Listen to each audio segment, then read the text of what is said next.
Plato said that which is honored is cultivated. I think too many of us do get stuck in, oh, I have to fix that. Whereas if you just ignore it, it's more likely to go away.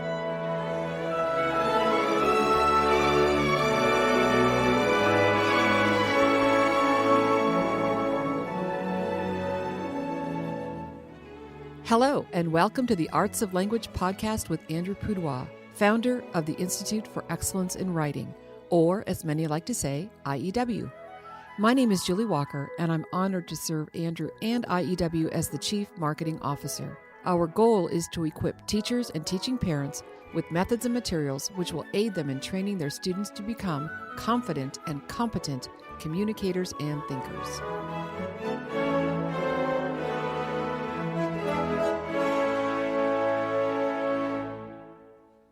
So, Andrew, our teachers are about ready to get back in the classrooms. Boy, that summer just zipped by faster than any other summer, didn't it? It sure did.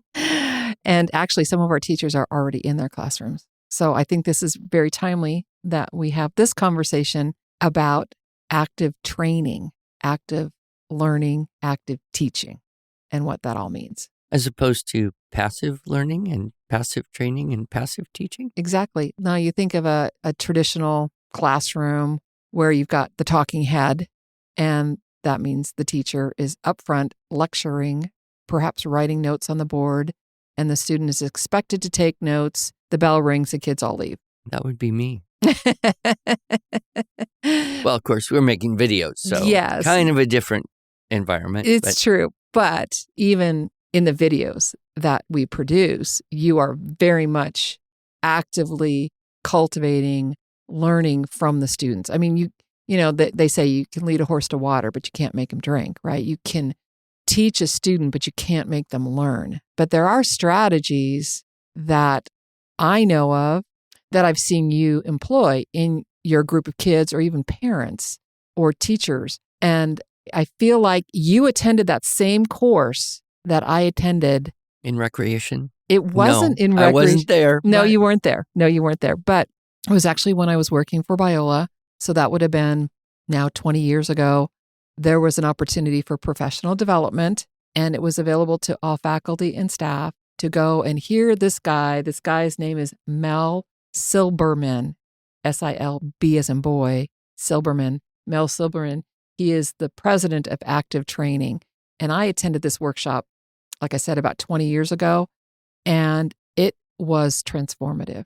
It truly was. And I was overseeing essentially a homeschool co-op on steroids, working out of Biola University. Biola was a sponsor of it. And we taught junior high and high school students how to do math, how to speak foreign languages, how to cut up the frog, and how to write. And of course, that's where we met. That's where we met, yes. So over the years, I have often thought about these active training strategies and have wanted to have a conversation on our podcast about it. And I thought, well, what better time than right now? By the way, I'm just going to give you the name of his organization. Mm-hmm. It's called, you'll love this, Association for Talent Development. Wow, I know, that's very familiar. Exactly. I would be super curious to know if he actually has any connection at all. Right. Yeah. With Dr. Suzuki. Well, the website is td.org because I guess maybe ATD wasn't available. That guy owns td.org? Yes, he does. That domain alone is probably worth a 6-digit number. Yes, td.org. A 2-letter domain name Mel with Silberman. an org. Ooh. And so in that seminar, he shared several strategies that I have used over the years as I've been teaching or even leading a meeting. Or, there's so many opportunities where we want people to be engaged. You jokingly, I overheard you say to someone on my team, the one book that I've never read, but I love the title, is Death by Meeting. Right, yeah. And, I'm engaged in several meetings throughout the week. Several is an understatement. Yeah, because in my vocabulary, several is 4 and a handful is 5. And I probably have 2 handfuls of meeting every day. But I like to think that the meetings that I attend, whether I'm leading or whether I'm just a participant, they're not boring. We have a pretty high level of engagement. And that is kind of the whole point. When you are teaching, if you're in a teaching environment, you want your students to be engaged, because the more engaged they are, the more likely they are going to retain that information. Yeah. Well, it's all at that point of motivation. And so relevancy, and there's intrinsic relevancy, inspired relevancy. That's part of a meeting leader. And contrived relevancy is to control the variables to make it all more relevant. Exactly, Yeah. exactly. So let me share a couple things that I've noticed that you do.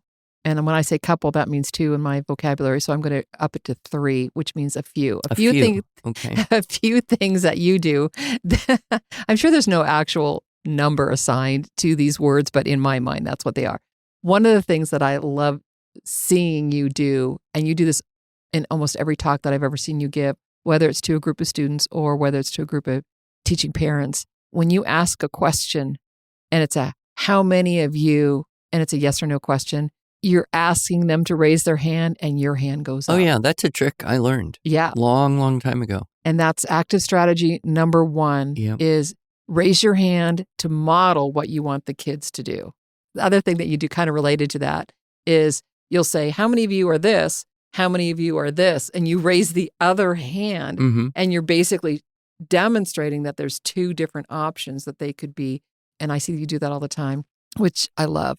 The second thing that I notice that you do, and you do this every time you give the talk, nurturing confident communicators. And listener, if you haven't heard that talk, well, you must be new, because we talk about this talk all the time and how important it is. And we'll put a link in the show notes so that you can listen to this talk. And you won't be able to see Andrew. Actually, you can, because we have a video now of you doing this. Okay. But you do this thing where you're talking about reading out loud to your kids. And you're having a hard time helping the kids focus. And your daughter came home from school and she taught the kids how to, and you say this every time. What's that thing with one hook? What's that thing with one hook? And the very first time I heard you give that talk, I'm like, with everyone else in the audience, crochet. Yeah. And now, literally 20 years later, you're still asking. Well, yeah, I could probably muster up the word crochet if I had to. But, it does cause people to fill in the blank. Exactly. And part of that filling in the blanks is sharing the idea. Exactly. So if I start a sentence and leave the end and you fill it in either verbally or mentally, you're participating in that idea in a greater way than you would be if I just said the whole thing and you said, yeah, I knew that. Yep, exactly. And that is an active training strategy. Another thing that you do is kind of on the opposite side is and I've seen you do this probably as many times as we've done Structure and Style for Students video courses. I know that if our listeners are watching those videos, they're thinking that you had the most idyllic students because all those kids are as good as gold. Well, there's two things that happened. There's two things that happened, and that is we kept our promise to those students that if they did anything really goofy that they would be embarrassed about, we would cut it out. So we did a lot of editing of student behavior that was not good.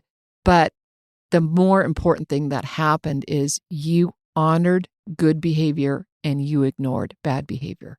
And I think that is a excellent strategy for just basically classroom management. Right. Well, it goes back to Plato, as to many, many things.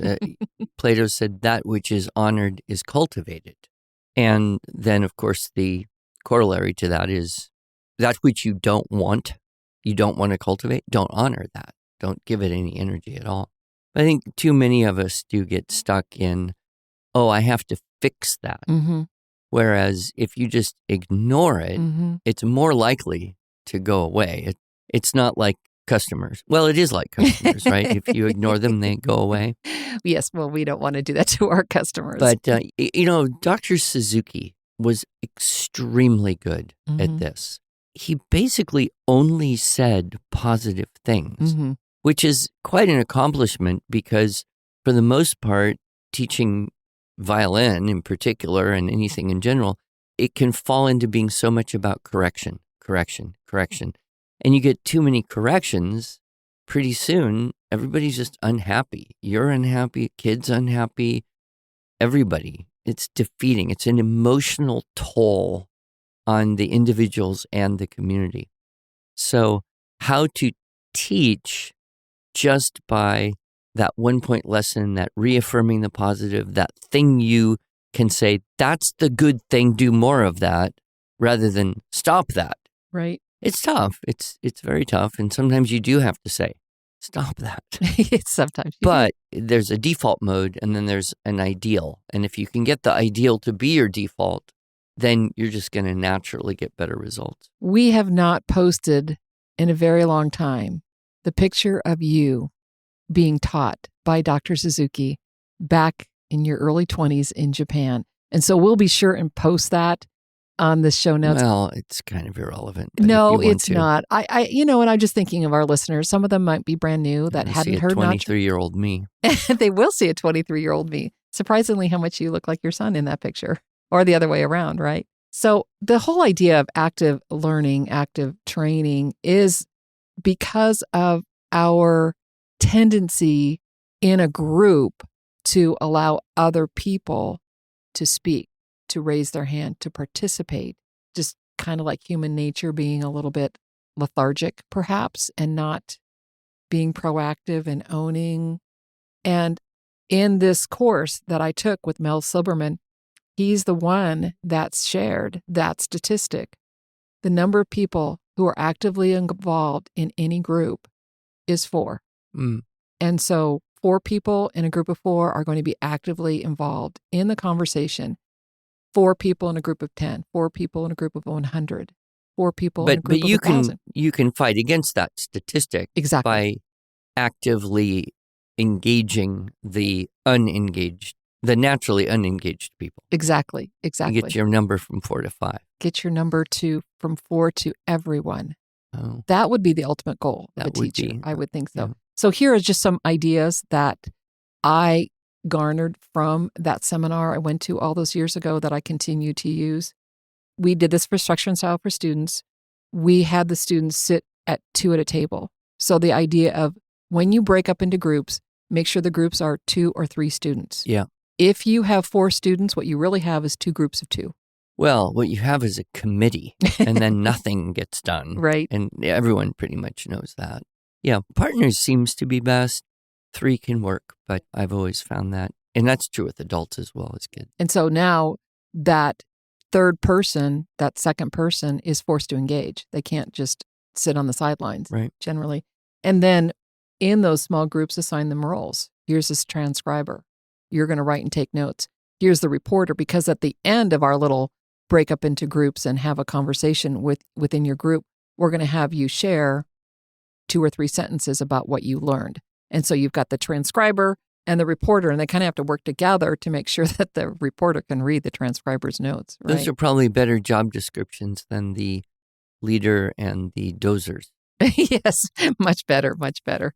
The other thing that I learned from Dr. Silberman is when you're leading a class and you ask a question that you actually want an answer to, don't call on the first person that raises their hand. Right. Yes. Wait until you have a selection of people who are ready to answer. Yeah, because if you call on the first person, you'll always get that person. It's hard because there's always the stress of time. Like, okay, I want someone to say this answer and I want it quickly because we will run out of time. But it's time well spent. The pause, the pregnant pause that allows you to give birth to more participation and more ideas. Tell that story about your consortium, that literary book club that you were teaching Jane Eyre, and you wanted the students to participate, and they didn't have much to say. Well, I'd fallen into this trap of I always ask the questions, and then they would give short answers. So then I would have to ask more questions, and I thought, this is not moving in the Socratic direction that I want. So one day I just came and said, okay, who's got a question? Who can start us with a question? And it was a long silence. And then one of the kids said, what are you doing? What do you want? I said, I want someone to ask a good question. And I don't know if I said this, but I thought, I'm willing to wait. Mm-hmm. That started the process of improving my book discussion skills tremendously. Yes, indeed. So just being patient and allowing the students to participate, because if you're monopolizing the conversation, how can they get in a word in edgewise? And it's to their benefit. I remember you saying, and I actually applied what you said to my dad when he was in his later weeks and months. And that is sometimes they just need to hear themselves talk. And this was your preschooler. So talk about that. Oh, yeah. Well, that little story fits into my Cultivating Language Arts Preschool for High School. Yes. Discussing about how when children talk, it's a way they learn to hear what they're thinking. Mm-hmm. And so I had my little preschool, I was running for a couple of years. I'd put them in a little circle. I'd ask a question and let them all answer at the same time, because I knew it was more important for them to talk than for anyone to hear what they were saying.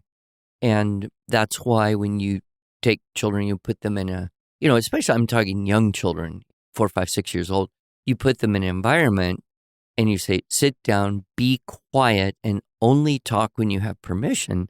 Neurolinguistically, it's a horrible environment. It's almost like saying, kid, shut off your brain and for however long. So this idea of the importance of young children being able to talk a lot. Oh, I saw the cutest little video yesterday. This boy, I think it was a Scottish or Welsh accent. I wasn't quite sure. And his mom was off the screen. It was just this little boy. He's probably 6 or 7 years old and maybe even a little younger. He said, are we going to talk tonight? And she said, you always want to talk to me, don't you? And goes, yeah, I do. And she says, is that because you want to stay up later? And he goes, no, this is when my brain just turns on and I get all my ideas at night. Aww. And when I come home from school, you ask me, but I don't know anything until after a while. And then my brain just turns on at night. So are we going to talk tonight? It was so cute. Aww. I mean, I'm paraphrasing a little bit yes, there. of course. But I thought that's so interesting. He comes home from school, not much to say. Then he's got that period from being home from school until bedtime where life happens, where there's more involvement and engagement. And there's also the space so that he can reflect on those things. And it was just the cutest thing. That's awesome. Yeah, I'm thinking of, I have a handful of siblings and they would always say to me, Julie, how can you listen to Dad say that same story over and over and over? And he did, he had dementia and he would tell that same story. And my dad loved telling stories. And toward those latter years, he didn't have many to share, but boy, he shared them over and over again. And I said exactly what you said. It's not so much for me. I don't need to hear this story again, but he needs to hear this story again. And what a gift that I have of remembering those stories very well because they were shared with me frequently. Yeah. So another idea that I gleaned from this workshop is using visual aids to really encourage students to participate. And one of the things that Dr. Silberman did in this class is he actually had a little inflatable microphone and he passed it around and said, now. And so he was interviewing the students, and because they had their little microphone, they felt compelled to share something. Yes, and he did it with us in the class. We did that in kinder music with nice. 4-year-olds. Uh-huh. We had a little wooden, I mean, they wouldn't have even known it was a microphone. It was just a stick as far as they could tell. But, I would say to it, ba, ba, ba, ba, ba, and then stick it in front of their face. And they would then repeat to the best they could that rhythmic tonal pattern. And I remember thinking, this is really powerful.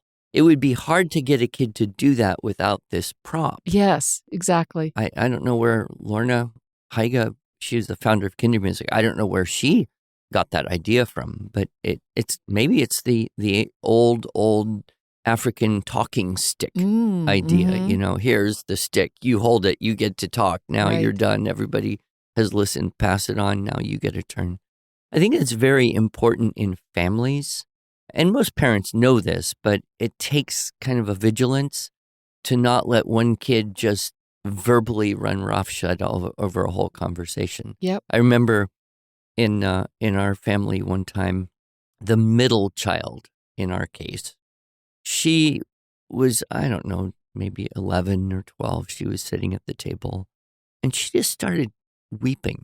She's just sitting there, tears going down. What's wrong, sweetheart? And this is exactly what she said. She said, no one ever gives me a chance to say anything in this family. Oh, yeah. Well, what was happening? Older kids dominate. Little kids are loud. You want to give and it's that middle child who can easily kind of get lost in the fray. So, as a grandparent, I've been noticing that the family of multiple kids, I really have to referee a conversation. Otherwise, the younger one doesn't get a word in edgewise. And of course, that's an important skill. Maybe I should try the microphone thing with the talking stick.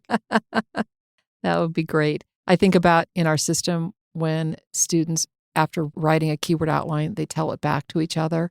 And I think, okay, that obviously is helping with developing their linguistic abilities, but it's also getting the knowledge of what they're writing about deeper into their soul. And I think about how, all right, it may not be very efficient in terms of covering a lot of material to employ some of these strategies, but they're going to walk away remembering more. And that's what we want, deeper, not necessarily wider. I'm curious what this guy's opinion might be on presentations with slides, PowerPoint, because I don't like PowerPoint. I find it very handicapping in so many ways. And of course, I am of the age before that when we had overhead projectors, which were more like whiteboards. But, I'm thinking about how do I use a whiteboard when I'm teaching kids? I have a plan. I know what I'm going to teach, but there's a certain spontaneity. And then there's the ability to point to something on that board and then elaborate and strengthen the concept with that visual and auditory input. And it is so hard to do that with slides. They are predetermined. You can't control the sequencing. It's hard to point to anything. I just wonder how many teachers feel almost bullied into always having PowerPoints for stuff, when what they might do better is to just go back to a whiteboard and use the PowerPoint only for things that they can't do on a whiteboard, which would be just pictures and diagrams, but no text. Right. And I think that would improve things in many classrooms. Yep. I, of course, and you on occasion do use PowerPoint when we're doing like expository teaching, where it's just like, here's the information. The webinar format, exactly. You're kind of forced to. Yep. But with the SSS and I recently did a TWSS again, and I just thought this is so much better than if I had to do this all with screens and projectors and fade in and out business. It's more human. Mm-hmm. And yeah, my writing isn't as neat as the font. Yes. But I think it's just a lot more engaging. And I'd be curious if he has any tips on how to use presentations better, because my favorite book is, of course, Death by Meeting, which you mentioned in a previous podcast I've never read. There should be a corresponding one, Death by Presentation. Yes. So the last strategy I'm going to share, and then we'll just kind of wrap it up, is something that I didn't get out of this course, but one of my professors in my MBA program used this, and that was the speaker lottery. It was an accounting class, and it wasn't basic accounting. It was more managerial accounting. Each of us had an assignment based on the chapter, but we didn't each have an assignment. We all had to be prepared to present. And then he would pick someone. And even though he picked you the first time, you could very well have gone the second time, the third time. I mean, if luck would have it, it would be you every single time. So you always had to be prepared. Oh, you mean you could get picked more than once? Absolutely. Ooh. Yep. So I call that the speaker lottery, which if you are a full-time teacher and you've got a classroom of 30 kids and you've got 180 days, you can totally get away with this. Every student every day has to be prepared to recite a poem. Yeah. It reminds me of something my friend Andrew Kern said to me once. It's on my deathbed. My last words of advice to a teacher would be, ask a specific question of a specific student rather than a general question to everybody, right? And that, okay, everyone knows you could be the one that gets called on here. Yep. And maybe it creates a little bit of stress, but that's not always bad. There's the hormetic effect of the stress, which is I'll be better prepared. The other thing I think about, I don't know exactly how we came up with this idea, but the prop on the desk in the SSS, that was a brilliant addition because that little prop serves as an anchor in the memory, right? And so kids are writing about something or they remember a lesson and they'll remember that ship that was actually frozen into ice cubes and water for the Shackleton lesson and stuff like that. Or the ice cream cone that we put on the desk. And it was melting. And the kids were wondering, is that a real ice cream cone? And throughout that hour that we taught, it got meltier. It's a real ice cream cone. And well, the most recent one with our structure and style for students, year 3, level B, we had some blocks on the desk and it was on Stonehenge. And so we had 2 series of pictures. One was about these dinosaurs that you spent some time doing with the class on the Unit 5, writing from pictures, with this series of pictures about finding a dinosaur in the jungles of South America. And here's another set of pictures, and it's Stonehenge, but you didn't talk at all about it. And I was like, oh, we should have reversed that so that you would have spent more time. How did these large stones get erected to be this monument to this day? But it's okay. Well, I wouldn't know. Nobody knows. No, but it's a Unit 5, so it doesn't matter what you know. But I just, and it's funny when kids come to visit here, we'll give them a little tour of the studio. It's fun if they watch the video, and then we'll show them the prop closet. Yes. Oh, their eyes get so big. All there they are. Cool stuff. The tent and the treasure map and the newspaper article. And that was very fun. The bust of Julius Caesar. There we go. The swords. The skull. The skull, yes. So much fun. Well, lots of great suggestions that I received from that workshop all those years ago that, like I said, I still use to this day. And I think the most important thing that we can do for our students is do our best to get them engaged in the learning, and employing these active training strategies for your students can help them then remember. And maybe you will be immortalized as that student's favorite teacher of all time because you were able to engage them in their learning. Maybe. Thank you, Andrew. Thank you, Julie.